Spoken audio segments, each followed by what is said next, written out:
E aí, acharam que ia se livrar de mim? Se enganaram, porque eu estou de volta aqui para falar de novo sobre orçamento pessoal. Orçamento é uma coisa que afeta a vida de todo mundo, inclusive a minha. Mas fica tranquilo porque eu estou aqui para te ajudar. Vamos lá? Roberto, meu salário nunca dá para fazer o que eu quero. Como eu posso fazer para esticá-lo?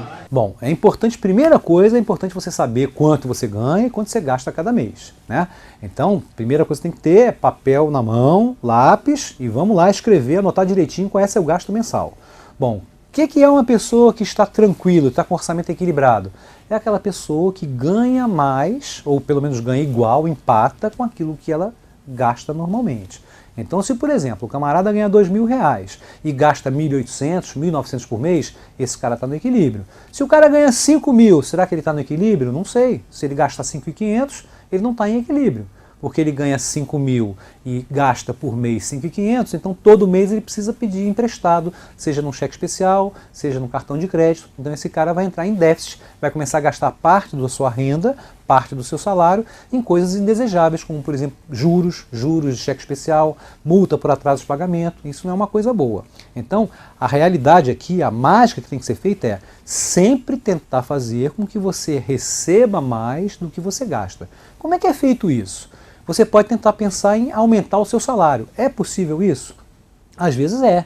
Como é possível isso? Você pode pedir, por exemplo, para o seu companheiro ou sua companheira trabalhar também, que vai aumentar a renda do casal. Você pode também trabalhar dobrado. Não deve fazer isso sempre, mas isso é uma coisa que aumenta a sua receita. Mas eu acho que o mais seguro é você tentar diminuir aquilo que você gasta. Fazer um planejamento daquilo que você vai consumir ao longo do mês. E aí você vai conseguir colocar em equilíbrio as suas contas, ou seja, gastar menos do que aquilo que você ganha. Essa é a mágica para um orçamento equilibrado. Eu sei que é difícil, é sacrifício e a gente tem que ver quais são os itens que você deve primeiro pensar em cortar. Eu acho que a gente podia pensar na próxima pergunta. O que você acha? Roberto, vivo tentando cortar as minhas despesas, mas me enrolo tudo. O que devo cortar primeiro? Essa é uma questão que as pessoas se enrolam, porque a gente não sabe o que deve cortar primeiro. Eu tenho uma porção de amigos que estão bem intencionados, querem cortar o orçamento, querem gastar menos para poder sobrar, mas se enrolam na hora do que vem primeiro. Então eu pensei o seguinte, a primeira coisa que você deve pensar em cortar são as despesas financeiras, que é aquilo que não dá prazer. Imagina o seguinte, será que você tem prazer em pagar juros? Você tem prazer em pagar uma multa? Então a despesa financeira é uma coisa que você gasta sem te dar um benefício assim que você consiga perceber. Então por exemplo, você ter muitas contas bancárias, isso é besteira, você está pagando taxa, é você, por exemplo, pagar em atraso o pagamento, você fazer multas, você pagar juros, tudo isso deve ser cortado. O primeiro item a cortar da sua vida é despesa financeira. Conseguiu eliminar as despesas financeiras? Vamos para o segundo grupo, que é o desperdício. Desperdício, eu diria que tem dois tipos de desperdício. O primeiro desperdício é aquilo que você paga e não usa. O que, por exemplo? Você faz uma assinatura de um jornal, por exemplo, e não lê o jornal. Ou você, por exemplo, é sócio de um clube que você paga todo mês e não frequenta o clube. Então isso é desperdício. Tem um outro tipo de desperdício que é um pouquinho mais sutil. É você pagar mais caro porque você não pesquisou preço. Então imagina, você vai comprar um produto que num supermercado custa R$30 e esse mesmo produto no outro supermercado custa 40. Se você não olhar bem, você está gastando R$10 a mais, está desperdiçando. Então esse é o segundo candidato a você cortar da sua lista. O terceiro candidato não é mais despesa financeira, não é mais desperdício. O terceiro candidato, na realidade, são os supérfluos. É aquela coisa que te dá prazer, mas se você viver numa emergência, você pode cortar, pode abrir mão. Por exemplo, se você tem aquele hábito de toda vez que para, tem que tomar um cafezinho, gasta R$1, R$2, quem sabe se de repente esse não pode ser um supérfluo a você cortar. Se você me perguntar se eu sou contra o cafezinho, não. Mas imagina, o que é mais fácil você cortar, o que você deve cortar primeiro? A escola do seu filho ou o cafezinho que você toma todo dia? Eu preferiria cortar o cafezinho, Então você vê, é o terceiro da fila a ser cortado. Vamos só recapitular. Primeiro, despesa financeira. Segundo, desperdício. Terceiro, supérfluo. Se passou por tudo isso, aí é que você vai tentar cortar na parte que é essencial. E se você estiver cortando o essencial, é porque você está com uma vida financeira muito complicada. Por exemplo, se você tiver que cortar, seja o plano de saúde, seja o médico, seja, por exemplo, a escola de uma criança, seja a conta de luz ou conta de gás, ou a conta do imposto, do IPTU, você está com um problema financeiro sério, porque você vai acabar se tornando inadimplente. Então, de qualquer maneira, se você quer fazer algum tipo de racionalização na maneira que você controla os seus gastos, siga essa ordem que eu recomendei. Primeiro lugar, despesa financeira. Segundo lugar, desperdício. Terceiro lugar, supérfluo. E por último, pensa naquilo que é essencial. Não inverte isso não, porque senão vai dar errado. Você vai acabar pagando juros e deixando se divertir, por exemplo. Tem coisas que eu quero ter, mas eu fico em dúvida se eu devo ou não comprar.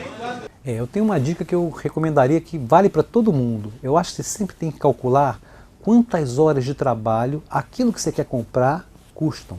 Então, por exemplo, suponha que você ganhe R$1.000 de salário. Aí você olhou um tênis para comprar, né? Um sapato, um tênis que você vai comprar, custa R$200. Significa que você está usando 20% do seu salário para comprar aquele tênis. Você não acha que está muito caro, não?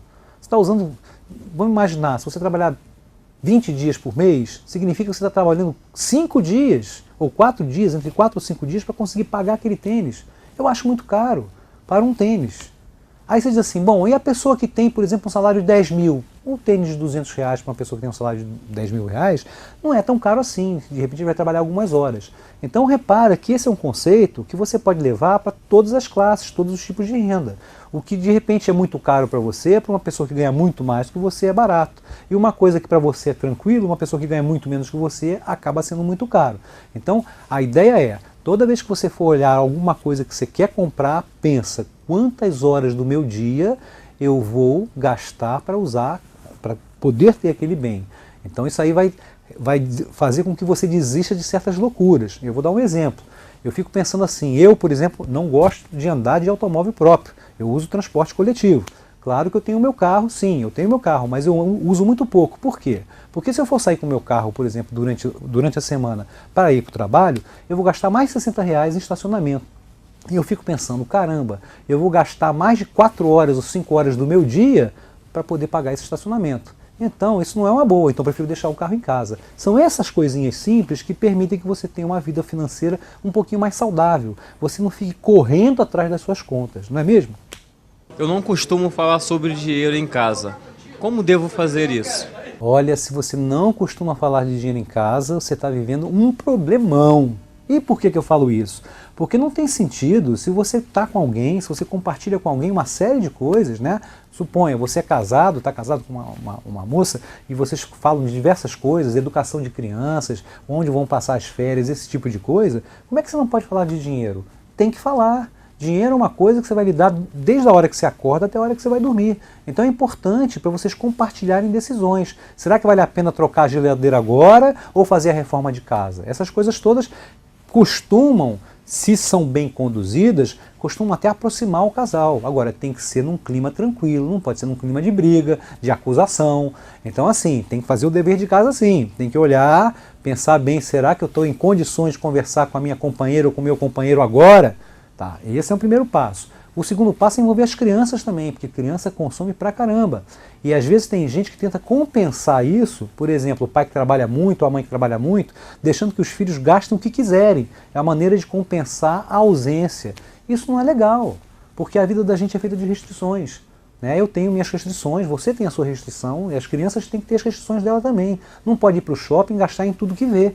Então você tem que avisar para elas que olha, o dinheiro é curto, o pai ou a mãe trabalha durante todo o mês para colocar aquele dinheiro dentro de casa, não é assim de qualquer maneira que você vai poder gastar. Então, eu recomendo sempre que envolva a família nas discussões. E eu acho importante que crie assim um ritual até. Sei lá, todo final de mês ou todo começo do mês, diga assim, olha, esse mês a gente vai tentar fazer, vai economizar isso pode ser até com objetivos mais simples, tipo, olha, mês que vem nós vamos pintar o quarto de uma das crianças. Então, por conta disso, eu vou chegar simplesmente esse mês e vou deixar de gastar nisso e naquilo outro. Né? Então isso é uma coisa bacana, você envolver os outros, né, os demais membros da sua família, para quando a coisa acontecer, quer dizer, o prêmio acontecer, a pintura do quarto vai sair, ou o brinquedo novo vai sair, ou a viagem vai sair, você conseguir comemorar. Porque tem que haver também a comemoração quando o resultado é atingido, senão é só sacrifício. E só sacrifício com dinheiro é quase uma briga, Então o melhor é, vamos combinar, todo mundo tem que estar marchando no mesmo sentido, o barco tem que ir na mesma direção, não adianta você remar para um lado, seus filhos e sua esposa remar para o outro, mas na hora que atingir o lugar que você queria chegar, tem que comemorar. vai dar uma volta, vai a um shopping, vai passear, vai pegar uma praia, porque a gente quando consegue atingir uma meta que a gente traçou em termos financeiros, tem que ser aplaudido. As empresas fazem isso. As empresas quando pensam em atingir uma meta, tem muitas empresas que dão inclusive bonificação para o funcionário. Por que isso? Atingir uma meta vai dar presente para todo mundo. Então faça isso na sua casa também. Atingiu meta, envolveu todo mundo e conseguiu chegar ao resultado, comemore. Todo mundo merece, inclusive você. Chegamos ao fim desse programa. E na semana que vem vamos falar de um assunto que eu sei que todo mundo gosta, mas a gente precisa planejar, que é o consumo. Fique ligado. Saudações financeiras.